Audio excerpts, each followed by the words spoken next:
Sometimes the most painful goodbye isn't the one we choose necessarily. It's the one that growth demands of us. See, we don't always talk about this part here, I think. We usually talk about the triumphs of becoming better, of healing, of breaking generational patterns. But rarely do we actually talk about the heartbreak of looking around mid-journey and then realizing the people we started with aren't really with us anymore. Not because they died, and not because we stopped loving them, but more so because the version of us that fit with them really doesn't exist anymore. And they're not ready or willing to meet the version that we've become. That's a kind of loneliness that success doesn't really protect us from, does it? In fact, the more aligned we become, the more exposed we feel when we're surrounded by people still relating to the older versions of us, the people pleaser version, right? The always available version, the don't rock the boat version of us. When we stop being that person, it it un, it unsettles people, and some will subtly or explicitly just pull away. Not because you've done something wrong, but because your growth is quite confronting. See, I remember a moment, for example, in my own life when this landed for me. I was changing internally, deeply, and I noticed some of the people closest to me, they were beginning to feel more and more distant. And it wasn't a dramatic fallout. It was a slow and quiet erosion of that connection. They didn't ask questions anymore. They didn't invite me into their lives in the same way that they used to. And at first I wondered if I'd done something wrong. Maybe I was becoming cold or aloof or prideful. But in truth, I was just becoming honest. I was becoming more myself. I was less filtered, less apologetic. And for some, that version of me was too much. And what's wild is that this kind of experience doesn't always come from clarity, right? It often comes with guilt, because when we grow, we don't just experience freedom, we also experience the weight of what we're leaving behind. And we remember the inside jokes, or the late night conversations, the loyalty, the way that those people showed up when we were in our lowest moments. And it can feel like a betrayal to realize that we're not really compatible anymore, right? But growth isn't betrayal. Growth is honest. It's not abandonment to outgrow a connection that required you to stay small in order for you to be loved. See, the pain doesn't come from knowing that it's the right thing. The pain usually comes from this gap between what was and what is. From mourning the way that things used to be while trying to stay anchored in the person that you're now becoming. And that's a tension that so many of us are sitting in, I believe, even now, like, because more people than ever are doing the work. They're reading the books, they're going to therapy, they're setting boundaries, they're choosing rest, they're learning how to say no. And what's happening is some of the people that we love, they don't really know how to relate to us anymore. They don't know what to do when we're no longer over functioning, or when we don't rush in to fix or to apologize or to shrink ourselves so that they feel comfortable. And the relationship begins to kind of buckle, not because of conflict, but more so because of misalignment. See, this is where it gets kind of tricky, because alignment is often invisible, right? You can be sitting at the same dinner table, sharing a meal, laughing at the same jokes, whereas on the inside, the wires have kind of shifted. The resonance isn't there anymore. That you're no longer vibrating on the same frequency, if you will. And pretending like you are feels more exhausting than like honest disconnection. And it's tempting to go back, to return to who you were just to feel close again, right? To avoid the grief, to avoid the isolation. But what's the cost of going back though? See, you can't build a future that you long for by pretending to be the person that you once used to be. We say we want intimacy, but intimacy requires truth. And sometimes truth means admitting that certain connections are rooted more in history than they are in your health. And they're bonded by familiarity, but not necessarily mutual growth. And this realization can hurt, right? Because maybe we are counting on certain people to grow with along the way. Maybe we believed that they would catch up. Perhaps we thought that they were on the same path as well. And when it becomes clear that they're not, it feels kind of like a breakup. A breakup that no one really talks about. A slow, silent uncoupling of souls that once felt so intertwined.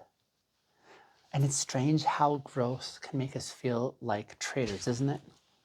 We think becoming more whole will bring more closeness. But what often happens is that our healing, it illuminates the fractures that we were ignoring before. The dynamics that only worked when we tolerated things, right? The relationships that function on silence or on self-abandonment or on shared dysfunction. And the more that we grow, the less willing we become to play in those old roles. See, I used to think that something was wrong with me when I started feeling this drift. I assumed maybe I was being too picky or too intense or too deep. But now I know that my discomfort was not a flaw. It was a signal that I was outgrowing the space that I was presently in, and that I needed more room to breathe and to expand and to be fully seen without managing other people's reactions. And that's the real heartbreak. Sometimes you realize that the people who once felt like home can no longer hold space for your becoming. And it's easy to villainize them, right? It's easy to call them small-minded or unsupportive. But often,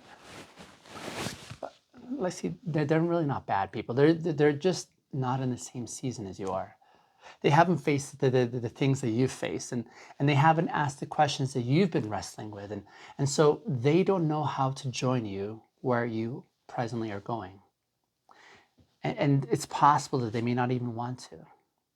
And that's the part that breaks you. It's not the distance, but it's this indifference. See, it's one thing to grow apart. It's another to totally realize that they're not even curious about where you're going anymore. That they're actually fine keeping you in the version of yourself that they've already made peace with. And that they're not really interested in meeting the version of you that's still unfolding. And so you're left with a decision. Do I contort myself to keep them close? Or do I honor the truth of where I'm at, even if it costs me this connection? This is where the loneliness of growth comes in, I believe.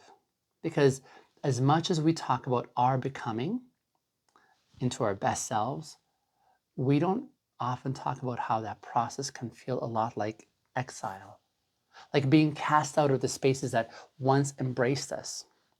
Not because they're rejecting us maliciously, but because the version that we're emerging into doesn't fit their story anymore.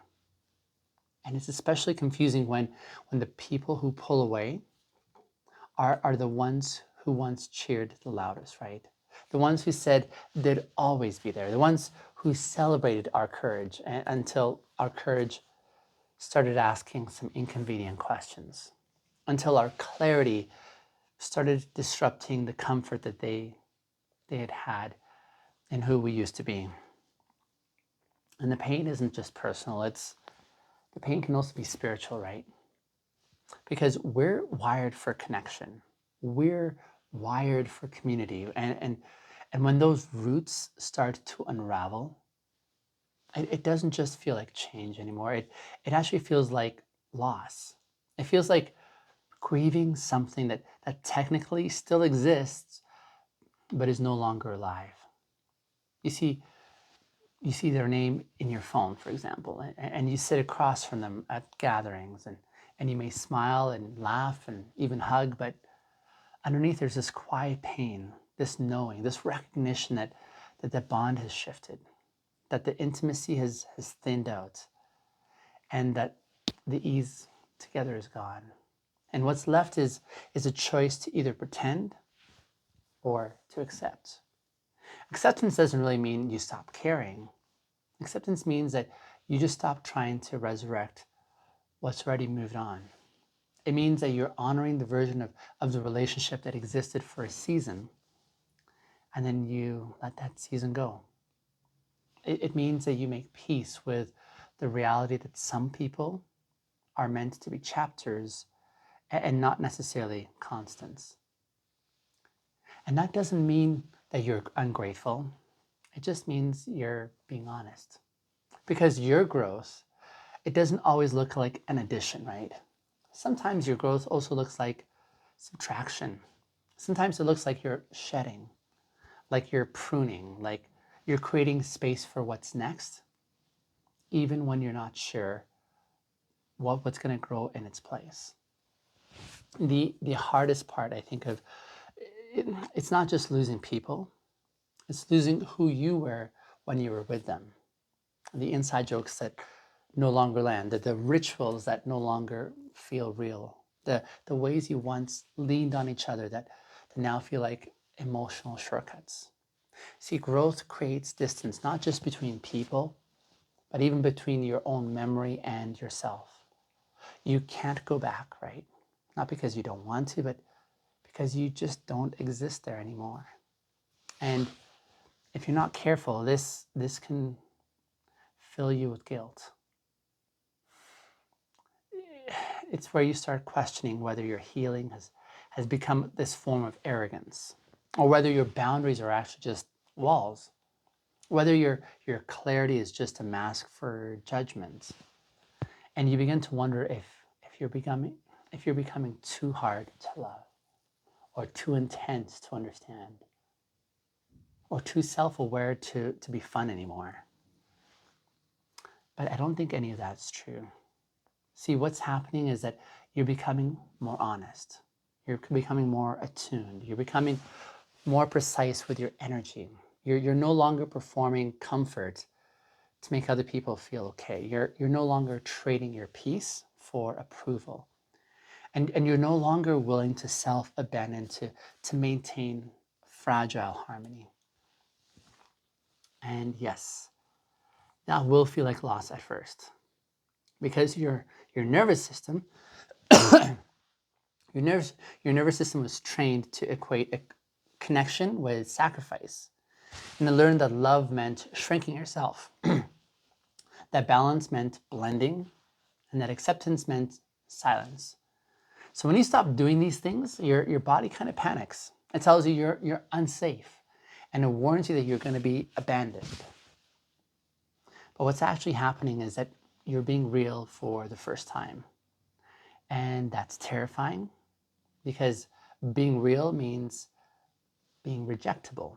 It means that you're showing up without armor, without the mask that you're wearing, without the convenient persona that people have come to expect from you.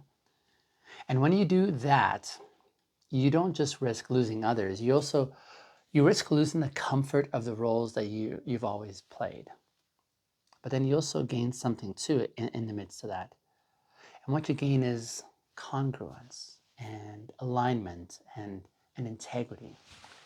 And you start to see yourself in the mirror and not flinch. You start to speak and actually believe your own words. You stop over-explaining and over-apologizing, and you stop pretending that you need permission to evolve.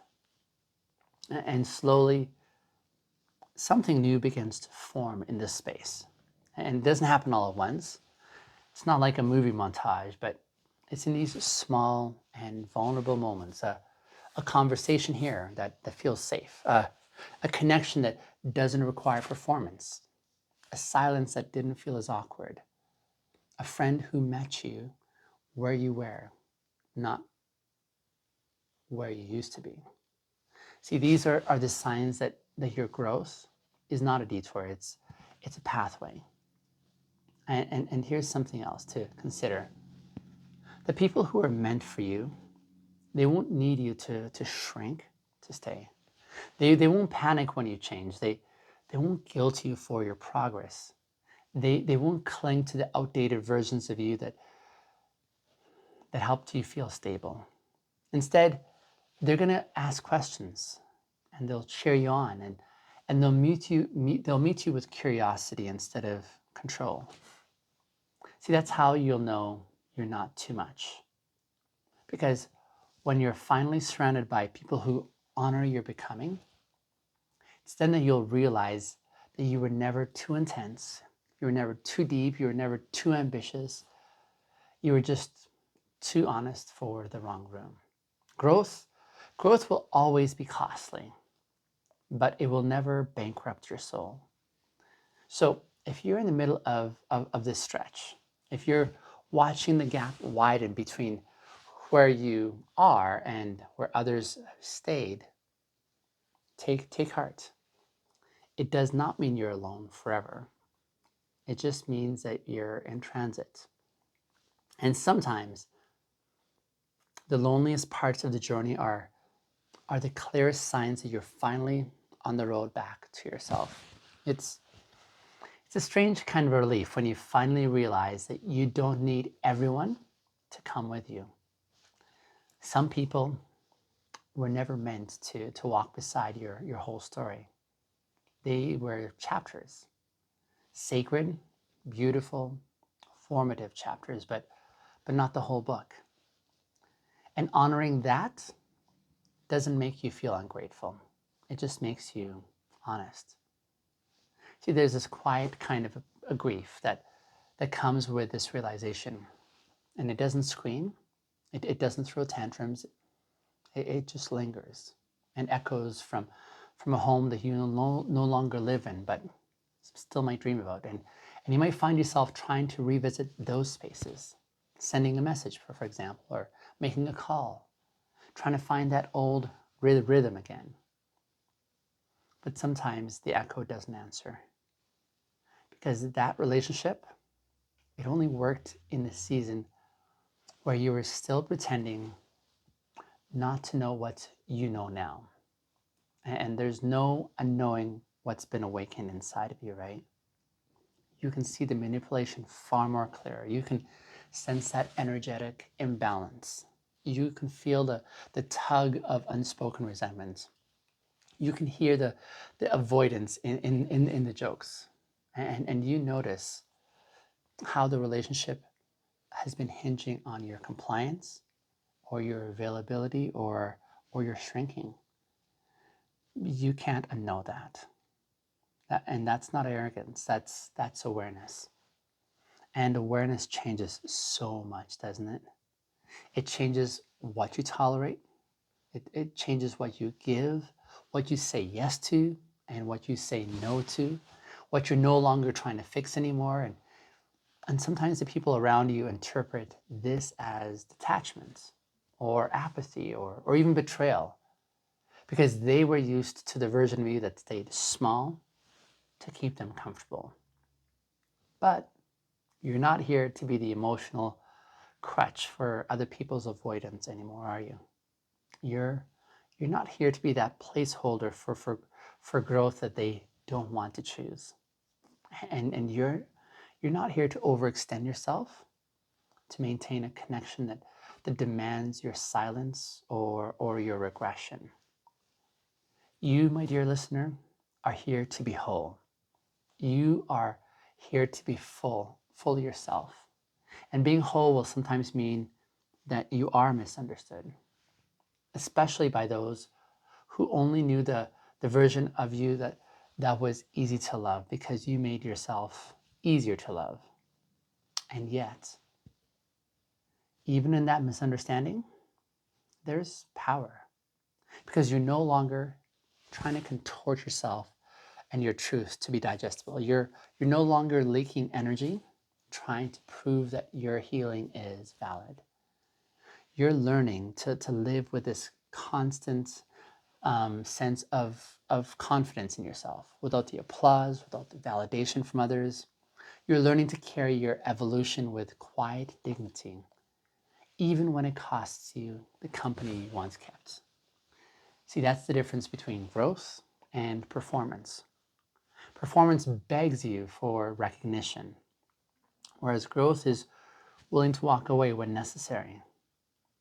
And in this quiet, vulnerable space of walking forward, even as others stay behind, you begin to meet yourself.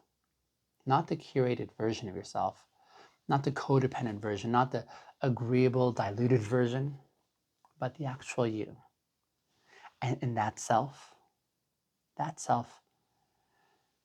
can breathe. That self laughs louder. That self grieves deeper. That self builds friendships that are rooted in truth and not in transaction. That self walks into rooms without adjusting who they are to fit what others need them to be. This self is your new home. So even if your path feels lonely right now, even if the silence feels cruel between the spaces where you once were, I want you to remember this. You are not wrong for growing, and you're not broken for needing more. You're not selfish for choosing truth. You're becoming. And those who are meant to walk with you won't just catch up. They'll actually meet you there because they too are becoming as well. I hope this has served you well. Let me know how this landed for you in the comments below. See you in the next episode.